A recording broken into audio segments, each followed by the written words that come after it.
Dios le bendiga a mis hermanos, muchas bendiciones.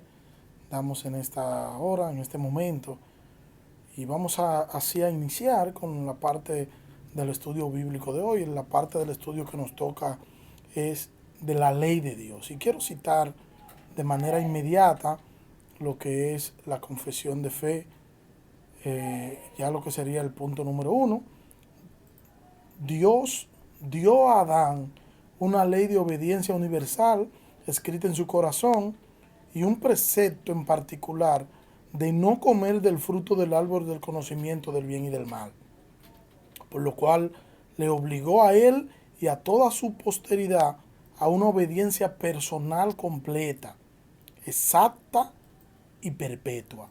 Prometió la vida por el cumplimiento de su ley y amenazó con la muerte su infracción. Y le dotó también del poder y de la capacidad para guardarla. Y esto me hace a mí preguntar, ¿podía salvar la ley? La ley era perfecta, pero el hecho de la ley ser perfecta no implica que el imperfecto pudiese cumplirla. Para el imperfecto, para el pecador, le era imposible cumplir la ley. Ningún ser humano, de hecho, podía cumplir a cabalidad con la ley de Dios. Nadie podía hacer eso, porque el que incumplía una sola tilde ya era culpable de no cumplir toda la ley. El único que cumplió a cabalidad con esto fue Jesucristo. Jesucristo fue el único que cumplió a cabalidad toda la ley.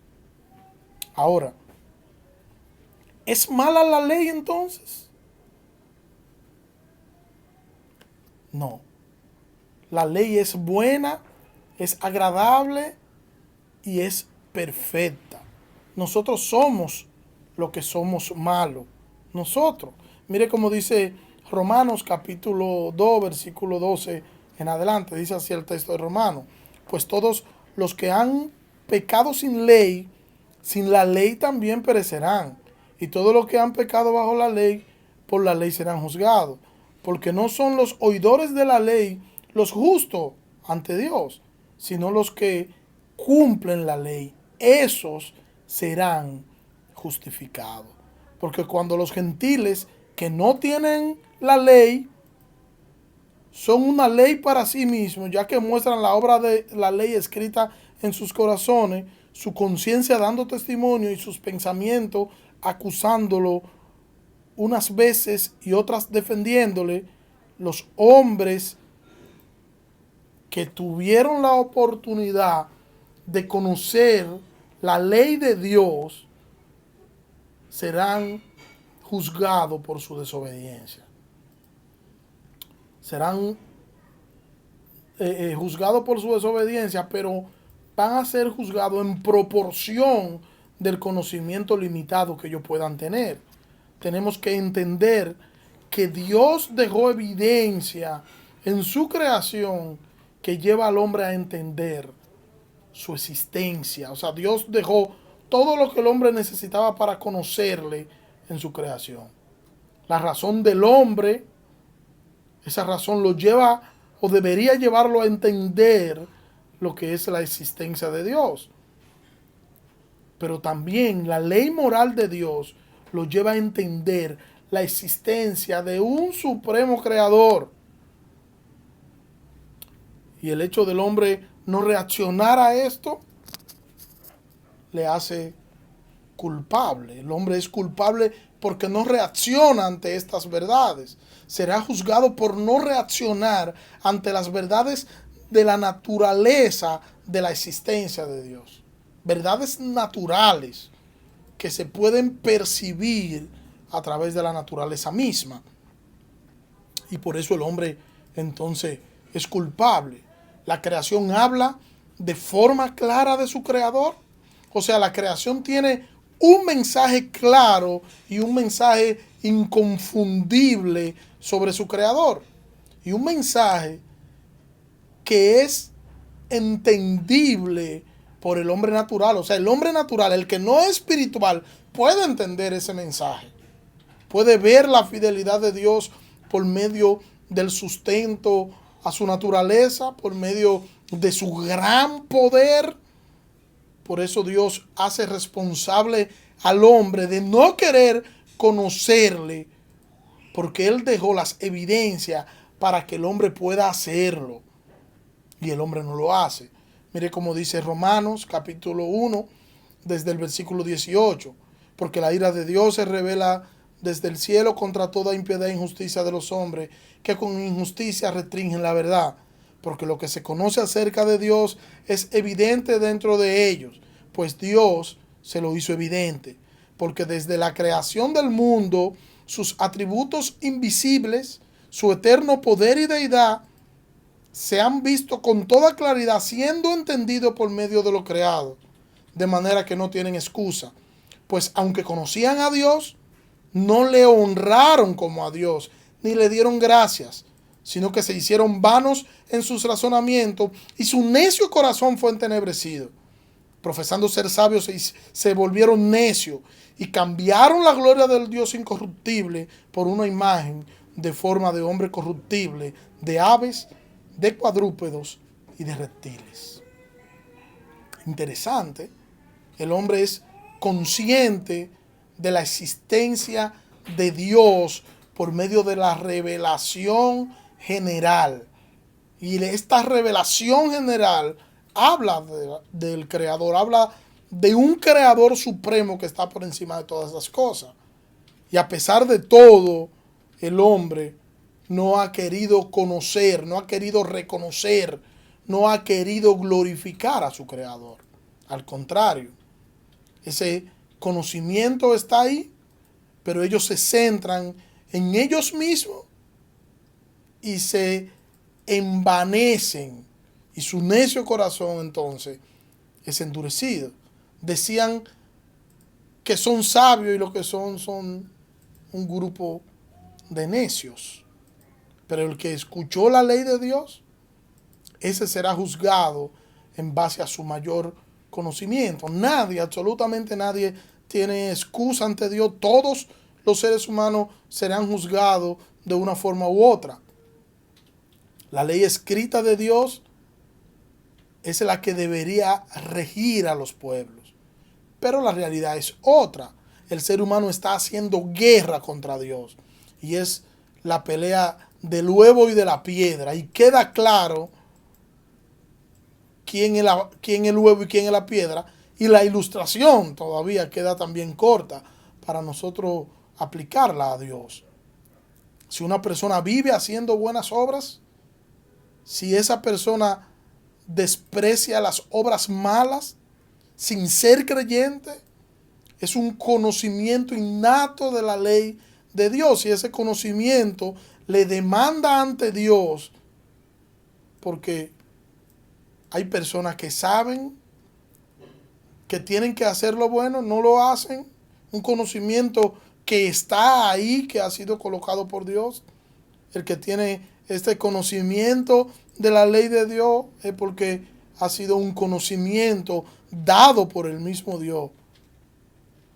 El que escuchó la ley será juzgado en base al conocimiento. El que no la escuchó será juzgado en base al poco conocimiento que tiene, pero será juzgado en base a lo que es el conocimiento que Dios ha colocado de él en toda su creación. Una persona que trate de hacer lo correcto, a pesar de que no es creyente, y trate de hacer lo correcto, que trate de vivir de una forma que entienda y que desapruebe las cosas malas, es una persona que la ley de Dios está ahí, la podemos ver reflejada ahí, y ese mismo conocimiento lo va a ir a juzgar, porque esa persona sabe, o por lo menos entiende, o puede diferenciar entre lo bueno y lo malo, pero no se rinde a Cristo. Y será juzgado porque aún sabiendo distinguir entre una cosa y la otra, no puede rendirse a Cristo, ni puede decidirse por Cristo. Y eso es lo que va a juzgar al hombre. El no creer en Cristo es lo que condena al ser humano. Tenemos que decir que Jesucristo vino a cumplir la ley que yo no podía cumplir. Yo no podía cumplir la ley. Y como yo no podía cumplir la ley, Jesucristo vino a cumplir esa ley que yo no podía cumplir. Y la vino a cumplir para entonces el justificarme ante el Padre. La ley no podía salvar a nadie, porque esta ley apunta a la perfección, y la perfección solo Jesucristo. Todo aquel que mira a Cristo, todo aquel que cree en Cristo, que le entrega a Cristo su vida, ese es salvo.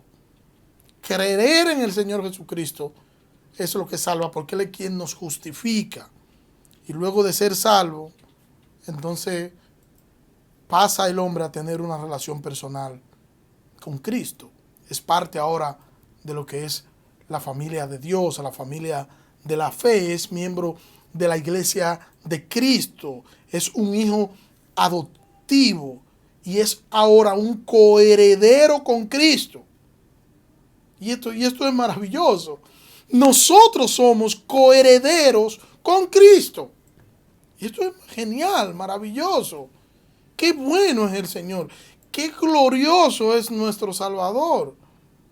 Hermano, Dios nos ha hecho coherederos con Cristo. Tenemos entrada gratuita al trono de la gracia. No somos extraños. No somos simples amigos que llegan un día y que otro día no están, o que pueden llevar un día y no, bueno, el Padre considera no abrirle. No, nosotros somos hijos. Somos parte de la familia de Dios. Podemos entrar sin pedir permiso porque nosotros somos parte de la casa. Y siendo nosotros parte de la casa, podemos implorar al Padre sin interrupción y sin temor. Podemos ir en oración al Padre y el Padre nos va a escuchar. Podemos llevar todas nuestras cargas sobre Él. Podemos descansar en Él e implorar fortaleza. Dios dejó su ley moral y su revelación general para que el hombre no tenga excusa.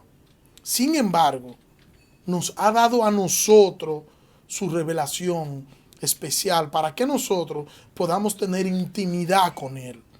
Tener intimidad con el Dios poderoso que creó los cielos y la tierra. El que sustenta toda su creación. Nosotros tenemos comunión con Dios y damos gloria a Dios por Jesucristo, en quien nosotros hemos sido justificados y en quien nos ha hecho cercanos, y Cristo quien ha pagado nuestras deudas. Pagó nuestras deudas en la cruz del Calvario. Tenemos razones de sobra para nosotros vivir agradecidos. Entre tantas personas con mejores condiciones que nosotros, ¿por qué no?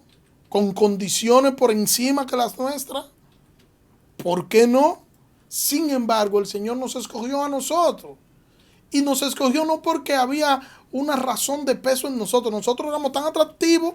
Nosotros no, nada que ver, porque la elección de Dios no tiene nada que ver con el hombre. Está basada no en el hombre, sino en Dios mismo. El Señor me escogió a mí, yo, sin ningún tipo de atractivo.